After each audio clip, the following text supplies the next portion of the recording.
First of all, I would like to invite Mr. Gulrez, the member of Akhlaqi Council and the promoter of Tariq Point, to deliver a lecture on this topic.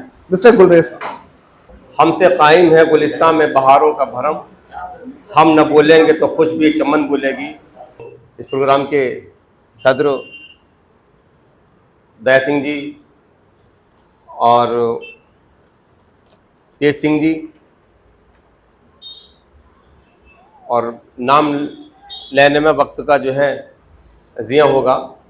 सबसे पहले मैं सलाम तहसीन अक़लियती council of India के सदर मोहतरम जनाब फरद उस्मानी साहब को इस बात की पेश करता हूँ कि अलीगढ़ के किसी खित्ते से वक्फ तरमीम बिल के लिए कोई दमदार आवाज़ नहीं उठी है। ऐसा लगता है कि जैसे अलीगढ़ ने जो है गूंगे का गुड़ खा लिया है। और मैं ये देख रहा हूँ कि कहीं से कोई आवाज़ नहीं आती। इतना खौफ तारी हो गया है कि आवाज़ उठाने तक का जो है उनके अंदर ऐसा लगता है जैसे रीढ़ की हड्डी का पानी निकाल लिया हो। लेकिन मैं ये बात बताना चाहता हूँ, जो लोग तौहीद पर आखिरत पर यकीन रखते हैं कि अगर यहाँ पर अगर आप सरेंडर हो जाएंगे, आप ये सोचेंगे कि हम जो है किसी बला से बच जाएंगे, तो याद रखिए कि आखिरत में आपकी पकड़ होगी। अगर यहाँ सरेंडर हो गए तो वहाँ सज़ा मिलेगी, यहाँ सरेंडर नहीं हुए तो वक्ती तौर पर आपको परेशानियों का सामना करना पड़ेगा। लेकिन अल्लाह के यहाँ मुंह दिखाओगे, आपका मुंह उजाल होगा। वक्फ तरमीम बिल पर बात करनी है। ये प्रोपेगेंडा किया जाता है कि वक्फ का जो निज़ाम है वो सिर्फ इंडिया में है। जब हम वक्फ का मौरख़ाना जायज़ा लेते हैं तो हम देखते हैं कि नबी पाक सल्लल्लाहु अलैहि वसल्लम ने जब इस्लाम की पहली मस्जिद की तामीर हुई थी, मस्जिद कुबा, तो वहीं से ही जो वक्फ की शुरुआत हो जाती है। और उसके बाद जब इस्लाम हिंदुस्तान में इस्लाम की आमद होती है तो ये पहली मस्जिद केरल में पीरामन चीरमाल नाम से बनाई जाती है, जो कि नबी पाक सल्लल्लाहु अलैहि वसल्लम की हयात तय्यबा में ही तामीर हो गई थी। वहाँ से ये निज़ाम चला।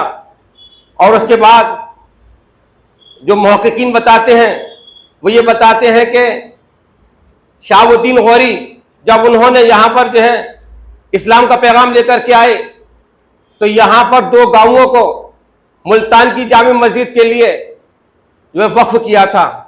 शेर शस्कुरी की बात करते हैं, उसके दौरे हुकूमत में 1700 मुसाफिर खाने तामीर किए थे, जिसमें के दूर दराज से आए हुए मुसाफिरों की खातिर तवाज़ो की जाती थी। कहने का मतलब यह है कि वक्फ जिसको कि कहा जाता है कि वक्फ जो है वो अल्लाह के नाम पे किया जाता है, इसका मालिक रब्बे कायनात होता है। लेकिन इस बात को हमें भी तस्लीम करना होगा कि अगर हुकूमत हिंदुस्तान की अगर ईमानदार होती तो उसने वक्फ की हिफाजत की होती। लेकिन ऐसी भी जगह देखनी गई है कि जहां वक्फ वो खाया गया है। मैं अपने महल्ले की बात करूं तो वहां पे भी कुछ कब्रिस्तान है जिनको कि वहां के मुसलमानों ने उसको जो है खुद कर दिया। इसका मतलब ये था कि हुकूमत तेरी आंख का अगर इशारा न होता तो बिस्मिल कभी दिल हमारा न होता। अगर हुकूमत ईमानदार होती तो यहाँ पर सबसे पहले ये बिल लेके आती, ये कानून बनाती कि जिन लोगों के कब्जे कुदरत में जिन्होंने के खुद कर दिया है वक्फ की जायदाद को, उस पर कानून बनाना चाहिए था। लेकिन उसने एक ऐसा कानून इस मुल्क में बनाया है जो कि हिंदुस्तान के संविधान के परख से उड़ाने के मुतरातिफ है।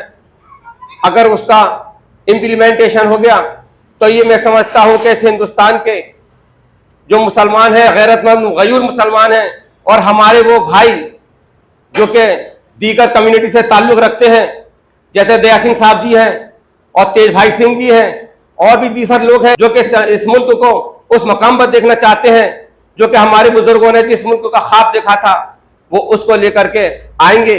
और इसके लिए क्या तहरीक क्यों खड़ी करनी पड़े, वो तहरीक खड़ी करेंगे। लिहाजा मैं ज़्यादा इसलिए नहीं बोल सकता क्योंकि और भी बड़ी बड़ी कीमती शख्सियत हमारे दरमियान बैठे हुए हैं, उनके कीमती ख्यालात आपको सुनने हैं। लिहाजा मैं इस शेर के साथ अपने आप को सिकोड़ता हूँ, इस शेर के साथ कि हाँ फिर दिखा दे ए चश्मे तसव्वुर वो सुबह शाम तू, दौड़ पीछे की तरफ ए गर्दिश अय्याम तू। खुदा हाफिज। ناظرین اگر آپ ہمارے تحریک پوائنٹ چینل پر نئے ہیں تو اسے سبسکرائب کریں، شیئر کریں اور ساتھ ہی اپنی قیمتی مشوروں سے ہمیں نوازیں۔